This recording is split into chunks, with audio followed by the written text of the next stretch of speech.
اللهم صل على سيدنا محمد الفاتح لما أخلق والخاتم لما سبق ناصر الحق بالحق والهادي إلى صراطك المستقيم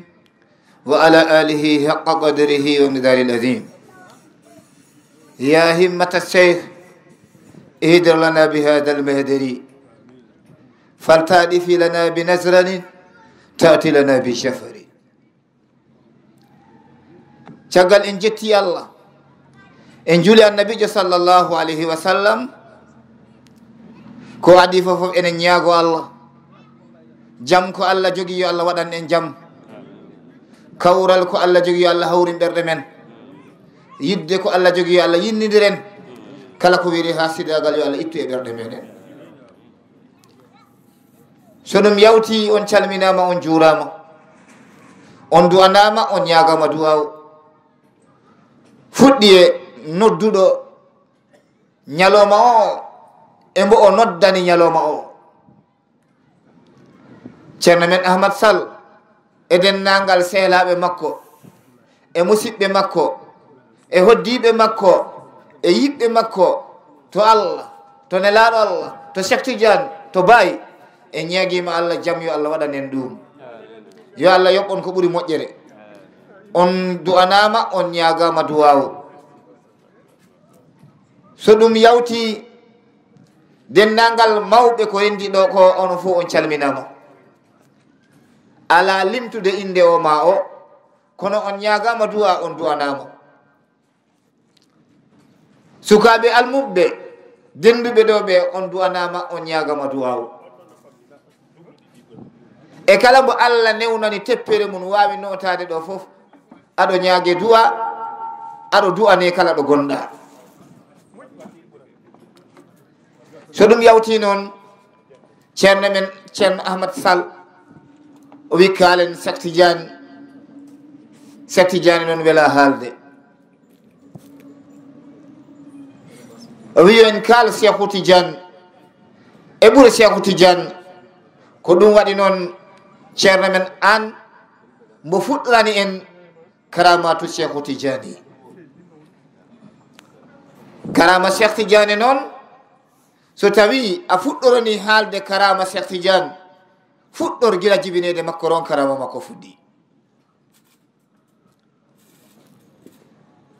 Cheikh Tidiane radiallahu taala anhu ina jeeya e karamatuji makko ɗi Allah teddinirimo, ha tagu Allah ngu fof andi wonde oɗo ko tedduɗo, teddugal ɓurgal mawnude, o reniri Qur'ana duuɓi 7. ɗum ko teddugal ngal Allah fokkiri teddinirde mbo, rende mbo Qur'ana omo yara duuɓi 7. ɗum koye karamatu Cheikhou Tidiane radiallahu taala anhu. enen gandi duuɓi 7 hande cukayel tuma yara ha heɓa duuɓi 7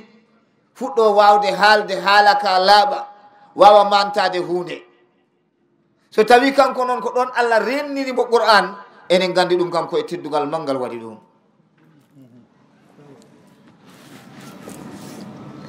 nde o reeni Qur'an duuɓi 7 ina jeeya e karamatuji Cheikh Tidiane, o jangi fannuji ɗi fof. nde o heɓata duuɓi 20 tawi kala fannu jangireɗo fof o jangi ɗum. kala fannu naqliyi fof mo jangi ɗum, mo faami ɗum pamgol kawnigol. ɗum ko e karamatuji Cheikhou Tidiane radiallahu taala anhu. nde o reeni Qur'an e nder duuɓi 7 o jangi fannuji defte dennagal ko jangereno, ko wi'ere ɗum ɗo windere jange, o jangi ɗum ha o fandini ɗum e nder duuɓi 20 tawi ɗum ɗo fof o fandini.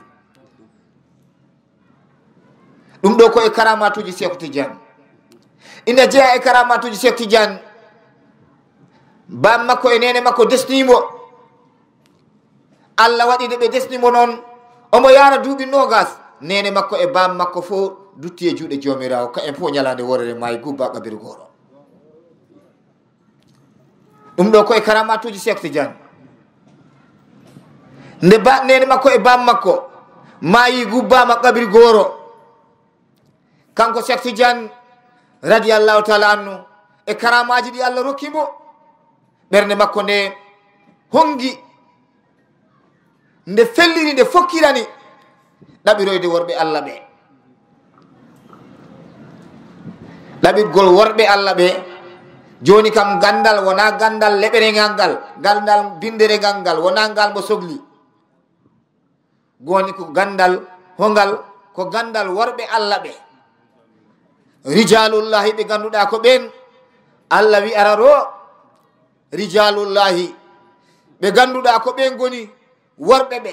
wona caɓiɓe ɓe wona dufiɓe tubaji ɓe ala ko ɓe Allah wira worɓe ɓe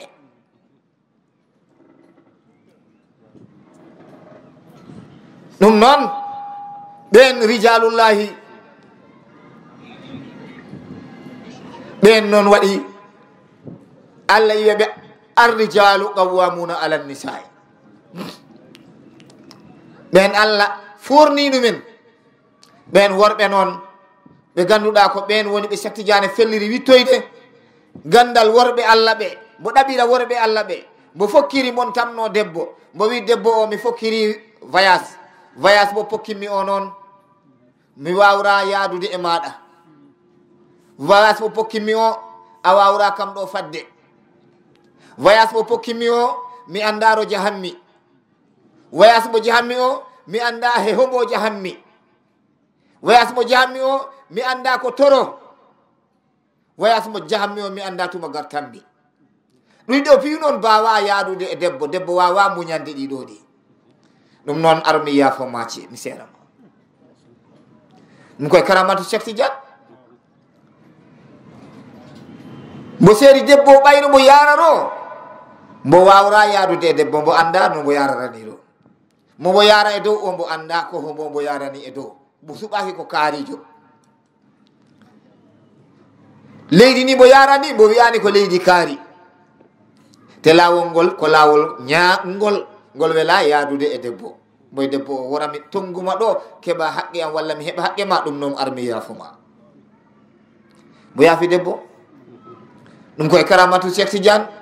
mbo fokkirani worɓe Allah ɓe ɗum ɗo fof paamen tan ko enen ɓen wona e jangguinede ko enen ɓen wona e tindinede enen ɓen wona e famminede so tawi woni a yeehiya Allah artikima ma a heeɓi gandal bindi wora haɗɗo gandal bindi ɗo ran saabu Cheikh Tidiane mo gastiniɗa e muɗum o haɗano ɗon wora tongoran e gandal bindigal tan Cheikh Tidiane jangguino ha andi bindi ɗi foof andi fannuji ɗi foof kono haɗani ɗon immi e wittude worɓe Allah ɓe jarani ɗum serde debbo mum ɗum ko enen kalante Cheikh Tidiane fokkiri mbo yeehi jemma niɓɓuɗo mbo yeehi e ndiyam toɓo mbo yeehi e hendu ɓumdu omon yaha ha mbo tampi ha mbo tawi waji goro e dula ɗon ɗomo tawi on ɗon on yimoran tawi oɗo kanko neɗɗo tampuɗo on noon ɓannani mbo jaygol huɓɓini jaygol ɓattinani mbo iwloyi ha mbo jangiri ɓokki mbo hen ko mbo ñaama